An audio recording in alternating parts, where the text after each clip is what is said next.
राधानगरी तालुक्यातील कसबा तारळे जिल्हा परिषद मतदारसंघातील जे जिल्हा परिषद सदस्य किंवा पंचायत समितीचे सदस्य आहेत त्यांचा आज प्रचाराचा शुभारंभ स्वयंभू मंदिर घोटोडे इथं झालेला नुकताच आहे।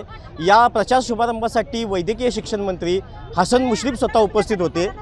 ताई आपल्यासोबत आहेत। ताई, आज वैद्यकीय शिक्षण मंत्र्यांच्या हस्ते आपला प्रचाराचा शुभारंभ झाला आहे, कशा पद्धतीने झाला आणि काय तुमचा आता उत्साह वाढलेला आहे? शुभारंभ खूप छान झाला आहे, खूप लोक आले होते आणि हेच आम्हाला आत्मविश्वास खूप चांगल्या पद्धतीने वाढवत आहे। ताई, तुमचा हा जनसमुदाय बघितल्यानंतर तुम्हाला आता काय वाटतंय?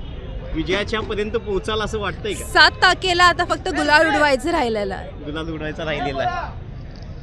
एकूणच जर बघितला तर वैद्यकीय शिक्षण मंत्री हसन मुश्रीफ यांनी प्रचाराचा शुभारंभ केलेला आहे।